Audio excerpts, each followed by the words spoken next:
Radio Caravane, Radio Caravane, de l'ombre des coulisses à la lumière de la piste. Radio Caravane.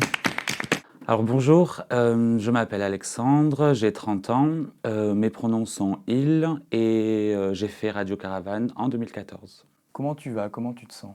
Je vais très bien, oui. C'est les vacances donc c'est plutôt chouette.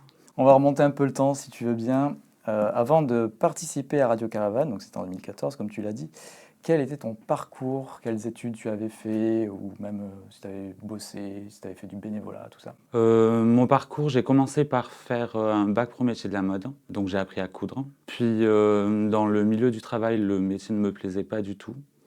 Donc je me suis très vite orienté vers autre chose.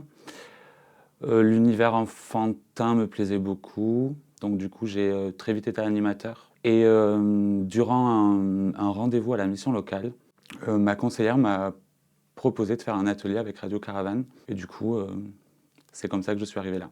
Tu étais dans quel état d'esprit? J'étais dans un état d'esprit assez flou, je dirais. Je ne savais pas trop exactement ce que je voulais faire.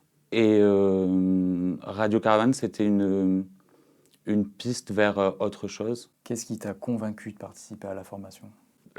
Peut-être l'idée d'être entouré d'artistes.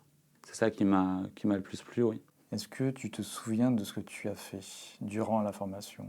Toutes les activités, les sujets qu'on a pu évoquer aussi? Donc, je me souviens qu'on a fait des émissions de radio, du coup. Et on promouvait un peu tous les événements de cirque qu'il pouvait y avoir dans la région. Et on était diffusé sur je ne sais plus combien de radios. Une trentaine. Voilà, une trentaine de radios, ouais. Est-ce que tu avais fait autre chose que des émissions? Il y a eu de la prépa d'interview? Ouais, de la prépa d'interview, on a fait de l'interview, on a fait du montage audio. Je me souviens qu'on a fait une émission de radio en direct. Oui, chez FMR. Oui. Je me souviens que les autres collègues avaient fait un atelier trapèze. Oui. Qu'est-ce qui t'a le plus plu? Qu'est-ce qui t'a le plus marqué? Un souvenir en particulier? Ce qui m'a le plus plu, je dirais, c'est l'émission en direct qu'on a fait à Radio FMR. Et ce que j'ai le plus aimé, c'était l'ambiance qu'il y avait. Les personnes, Alexandra Josse, Guillaume, je me souviens de Sarah Rochis, François. C'est des personnes qui maintenant, je m'en rappelle, quoi. C'était des gens très, très cool. Quel effet ça fait de faire de la radio dans une vraie caravane? On n'a pas fait d'émission, on a fait des interviews à l'intérieur, oui. Ouais. Qu'est-ce que ça fait? Je ne sais pas. C'est innovant, Durant la formation, comment tu t'es senti, toi? Est-ce que tu t'es senti aussi évoluer? Je me suis senti évoluer, oui. J'étais plutôt timide et observateur au tout début. Et au fur et à mesure du projet, je me suis affirmé. Et puis voilà, je me suis affirmé. Je prenais confiance en moi. Ouais. Est-ce que on peut parler de ton bégaiement que tu avais à ce moment-là ou pas? Oui, on peut. Il y est encore un peu présent de temps en temps. C'est quelque chose que j'ai depuis tout petit, qui part et qui revient. Et peut-être qu'au tout début, c'est vrai que comme j'étais facilement peut-être impressionné, je ne connaissais pas l'inconnu fait un peu peur. Du coup, ça a accentué tout ça. Et au fur et à mesure, je prenais confiance et mon bégaiement diminuait. Voire avait disparu. Ouais. Et tu as fini par chanter sur scène. C'est vrai, oui. Oui. C'était pas sur scène, c'était sur un plateau de radio, oui. En direct, oui. Sur scène, si, j'ai... Si. Mais c'était pas pour le projet Radio Caravane, du coup.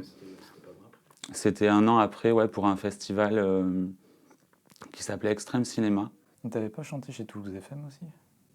Si, mais ça, j'ai gagné un concours des années plus tard, ouais. Enfin, quelques années plus tard, ouais.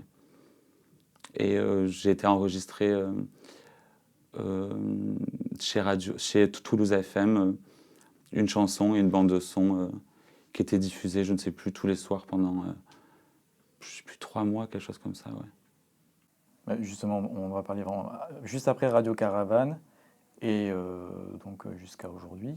Qu'est-ce que tu as fait, que ce soit dans ton parcours pro ou ton parcours perso? Eh bien, j'ai fait plein de choses. 10 ans, c'est long. Je suis toujours resté dans le milieu de l'éducation populaire. J'ai travaillé dans plusieurs associations. Et maintenant, je suis à ESH pour l'éducation nationale. Et ce qui veut dire, c'est accompagnant éducatif et social pour des personnes en situation de handicap, dans le milieu ordinaire scolaire, du coup. Et en parallèle de tout ça, j'ai été bénévole dans plusieurs associations, dont une qui a bien marqué ces 10 ans, c'est Terre en Mêlée, avec qui je suis parti au Maroc en tant que bénévole, avec un ballon de rugby sous le bras. Et même l'année d'après, j'étais encadrant bénévole pour les nouveaux. Voilà. Après la formation, comment tu te sentais, toi, personnellement? Je me sentais bien. J'imagine que je me sentais bien. Je me souviens plus trop des sensations. Je me souviens que quand ça s'est terminé, il y a eu comme un temps où il fallait peut-être que je reprenne mes marques parce qu'on vivait tous ensemble pendant plus de 3 ou 4 semaines. On se voyait tous les jours de 8h à je ne sais plus quelle heure. Tard, ouais. Et après, ouais, il a fallu prendre un peu ses marques dans la vie normale, on va dire. Qu'est-ce que tu penses que Radio Caravane a pu t'apporter? Des qualités ou des compétences que tu as pu développer? Radio Caravane m'a appris le travail en équipe, m'a permis de me... Comment je pourrais dire ça? Au niveau de la créativité d'être sûr de mes choix, d'être sûr de mes choix et de défendre avec conviction ce que je pouvais proposer. De t'affirmer. Ouais, de m'affirmer, ouais. Ça m'a permis, j'étais un peu dans un moment où je savais pas trop quoi faire et suite à Radio Caravane, j'ai de suite, pas pris en main ma vie, mais c'était comme un tremplin qui m'a permis de faire autre chose après, quoi. Après Radio Caravane, et donc on t'a parlé aussi de ton parcours pro. Au niveau études, qu'est-ce que tu as fait? J'ai très vite passé des diplômes autour de l'animation, notamment le BAFA et le BAFD. Et j'avais dans l'idée d'être éducateur spécialisé, du coup il me fallait une équivalence bac. Et j'étais à la fac pendant 1 an, où j'ai passé un diplôme d'entrée aux études universitaires. Que pourrais-tu dire aujourd'hui à une personne qui hésite à participer à Radio Caravane pour la convaincre? De ne plus hésiter, de foncer, d'y aller un peu avec, d'y aller les yeux fermés, de se laisser guider, et de laisser faire les choses et la personne verra que ce sera une bonne expérience. Un mot pour la fin, ce que tu veux. Vive l'éducation populaire. Radio Caravane est un projet d'éducation populaire et de médiation culturelle, proposé par la Grainerie et les associations Média Commun et Eva Sound Studio. Un groupe de jeunes adultes en parcours d'insertion s'initie aux techniques radio et web médias. Ils et elles couvrent la programmation de la Grainerie en réalisant des émissions et interviews diffusées sur une dizaine de radios partenaires.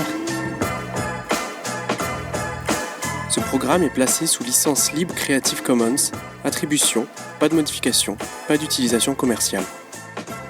Retrouvez tous les podcasts sur radiocaravane.net.